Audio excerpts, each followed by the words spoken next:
Guys, before you go on to this clip, please don't forget to press the subscribe button for more content like this. We post all our clips on this channel from the podcast. I know you're going to enjoy this quite a lot. तो ठीक है, ये तो नवदुर्गा हो गया. And then you said the opposite is what? Not opposite, but the other end of the spectrum. हाँ. The other end of the spectrum is 10 महाविद्या. दिखाओ 10 महाविद्या दिखाओ. क्योंकि काफी इंटरेस्टिंग आइडिया. मैं I've never come across this no matter where. ये तो श्री चक्र है. पर 10 महाविद्या की स्टोरी मैंने आपको याद हो तो एक बार हम बात कर रहे थे तब बताई थी कि जब शंकर भगवान को ये पता चलने मतलब जब दक्ष प्रजापति के यज्ञ में माता सती जाने वाली थी तो शंकर भगवान को पता था कि जैसे ही दक्ष प्रजापति के यज्ञ में माता सती जाएंगी तो क्या होने वाला है. तो वो उस चीज़ को है ना एक्सेप्ट करने को तैयार नहीं हो रहे थे. तो उन्होंने उन्हें मना किया माता सती को. बट माता सती को पता था कि भगवान थोड़ा सा बैकफुट में जा रहे हैं तो मैं ये मेक श्योर करूंगी कि ये इस रियलिटी से सराउंडेड रहें, ये सत्य को फेस करें. तो माँ कहती है कि ऐसा नहीं हो सकता. तो जैसे ही शिव जी उनसे बात करते करते मुड़कर जाने लगे तो माता उस थोड़े से ना उग्र होने लगी कि तुम रियलिटी को फेस क्यों नहीं कर रहे हो, तुम्हें करना पड़ेगा. तो माता ने काली माता का रूप लिया. ठीक है. और जैसे ही शंकर भगवान उन्हें छोड़ के जाने लगे तो माता ने उनको 10 डायरेक्शन से घेर लिया. 10 डायरेक्शन बीइंग 8 प्राइमोर्डियल डायरेक्शंस और एक ऊपर से और एक नीचे से. और उसी 10 फॉर्म को कहते हैं 10 महाविद्या. अच्छा. ये आपको मतलब ये साक्षात प्रकृति है. हर माँ आपके स्वरूप के हिसाब से आपके अंदर की प्रकृति के हिसाब से आपको आदि शक्ति के रूप में दिखती है. पहली बीइंग काली माता. ठीक है. दूसरी तारा माता है जो कि थोड़ी सी काली माता जैसी है पर she is the ultimate goddess. एक ऐसी भी स्टोरी होती है जहाँ पे तारा माता ने भगवान शंकर को ब्रेस्ट फीड कराया था. जब शंकर भगवान एक ऐसा लेजेंड है जब शंकर भगवान ने हलाहल विष पिया था तब तारा माता ने उनको ब्रेस्ट फीड कराया था ताकि वो उस हलाहल को एंटीडोट कर सकें. एग्जैक्टली. ठीक है. तीसरी माता होती है ललिता त्रिपुर सुंदरी जिनका श्री चक्र जो मैंने अभी आपको दिखाया था उसकी देवी होती है. अच्छा. She is the most beautiful, the most knowledgeable, like the ultimate reality in the 3 loks. Tripura Sundari, तीनों पुरों की सुंदरी. ठीक है. मतलब बहुत बड़ी शक्ति ऐसा समझो. तीसरी देवी होती है भुवनेश्वरी. चौथी देवी होती है भुवनेश्वरी जिनका दिन आज है. उसके बाद भैरवी होती है. अब आपने जैसे सदगुरु की भी वीडियोस देखी उन्हें लिंग भैरवी आपने देवी देखी लिंग भैरवी नहीं.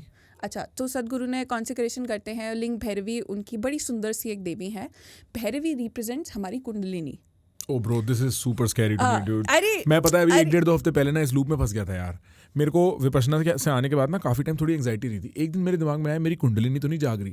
Funny thought, stupid thought. मैं पूरा रिसर्च मार गया bro. I have never been more thankful to Ranveer Allahbadia for doing his like kundalini podcast. मैंने सब देख दिया कि भाई मैं जिम कर रहा हूँ, पता है बकायदा स्क्वाट मार रहा हूँ मैं और कान में रणवीर की आवाज आ रही है. ठीक है. कोई इसको समझा रहा है कुंडलिनी. मैं कह रहा हूँ ब्रो थैंक यू यार तूने इस बारे में बात कर रखी है क्योंकि पता है मैं तेरे से बात करने वाला था इस बारे में. आदमी हिल जाता है. मैंने ना दो चार लोगों को फोन कर दिया. मैंने बोला भाई मेरी कुंडलिनी तो नहीं. क्योंकि पता क्या होता रहा, खाली पीली बैठा हूँ एकदम से एंजाइटी आ गई. एकदम से एंजाइटी आ गई. पैर कांप रहे, हाथ कांप रहे, कुछ नहीं पता क्यों और कोई वजह नहीं है, कोई रीजन नहीं है. बस शाम हुई और एकदम से आ गई. फिर थोड़ी देर में चली गई. अब जाके वो बहुत रिजॉल्व हो गई है. बट मेरा इंप्रेशन वॉज कि Vipassana open some door that I was just not prepared for to be open, and I'm so much better for it. But the experience itself was intense. बिल्कुल. हाँ. So kundalini, let's get back to it. Bhairavi kundalini को represent करती है और कुंडलिनी की special मतलब चीजें करवाने के लिए भैरवी की उपासना करी जाती है. उसके बाद आती है छिन्नमस्ता. छिन्नमस्ता सबसे ज्यादा फ्योर्स फॉर्म माना जाता है. अगर आप सारी देवियों को देखोगे ना उसमें सबसे इंटेंस है. राइट. ठीक है. उनका जो धड़ है उनमें से उन्होंने अपना सर काट रखा है और अपने हाथ में पकड़ रखा है. और उस धड़ में से 3 खून की धारा निकलती है. एक जो बीच वाली होती है उनके खुद के मुंह में जाती है. जो 2 बाकी की होती है वो उनके आसपास उनकी जो अटेंडेंट्स थी वो थी. ठीक है. आई सी इट. इसका रिप्रेजेंटेशन ये होता है कि हमारे अंदर जो इड़ा, पिंगला और सुषुम्ना होती है ना. ठीक है. उसको रिप्रेजेंट करती है. और छिन्नमस्ता खड़ी किस पर है ये देखो. एक कपल पे खड़ी है जो इंटरकोर्स कर रहे हैं. Right. That is Kamadeva and Rati. Bro that is so intense कि मतलब हम कुछ नहीं छोड़ते भाई सिंबोलिज्म के नाम पे. नहीं हम कितनी भी सेक्सुअलिटी दबा दें पर हमारा कल्चर कुछ नहीं छोड़ता यार. Chinnamasta Ma is when we consider her to be the मतलब she is, but जब हम इनको अपनी प्रकृति समझ के आदि शक्ति समझते हैं तो she is the source of creation. तो आज के टाइम में हमारे दिमाग में source of creation is having sex, बच्चे हो जाएंगे, right?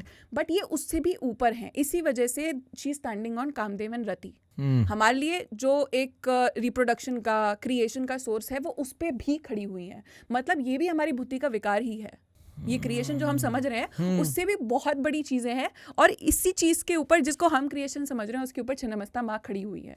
और उसके बाद जो चीज कुंडलिनी जिस पर चढ़ती है, जो सुषुम्ना नाड़ी होती है, वो वापस से उनके मुंह में जा रही है. That means there is an infinity हर चीज की. क्योंकि देखो इड़ा और पिंगला जो है वो बाकी की दो उनके अटेंडेंट्स के मुंह में है, right. जो धार है. हाँ, ठीक है. और तीसरा इनके अंदर है. तो it's like an infinity loop की यही आदि शक्ति है. इनसे ही सब शुरू होके खत्म होता है क्योंकि जहां से जो शुरू उसका जो एंड है वो उनके मुंह में ही जा रहा है. That is so crazy.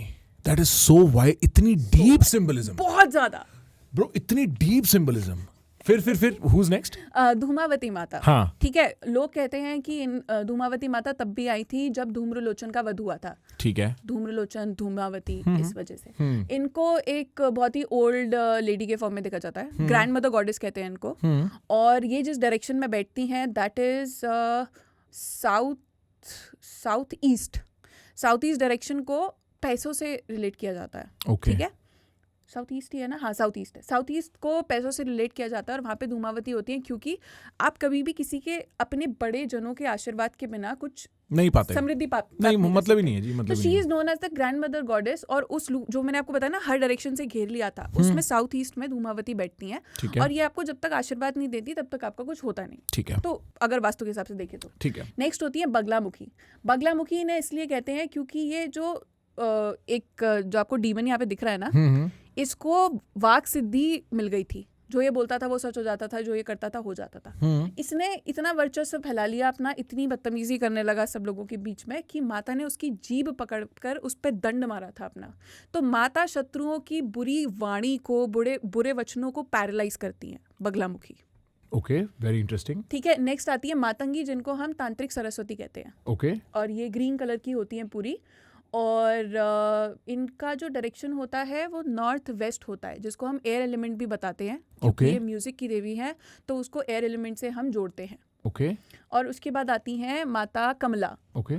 जिनको आप सॉर्ट ऑफ तांत्रिक लक्ष्मी कह सकते हैं क्योंकि आप अगर गौर से देखोगे तो लक्ष्मी जी जैसी ही हैं. अच्छा. हाँ, और ये सबसे डॉसाइल फॉर्म सारी 10 महाविद्याओं में से. अच्छा. सबसे बिल्कुल प्यारी, नॉन अग्रेसिव, बिल्कुल नॉन अग्रेसिव, बिल्कुल नॉन अग्रेसिव. तो ये इनके 10 रूप हैं. Very interesting. ब्रो, अगर ये सुन के आपको मजा आया किसी भी एंड तक, अगर आप यहाँ तक देख रहे हो तो मजा आया ही. ठीक है, अपने आप से बात मत करो फालतू की. एक काम करो, सब्सक्राइब. Trust me.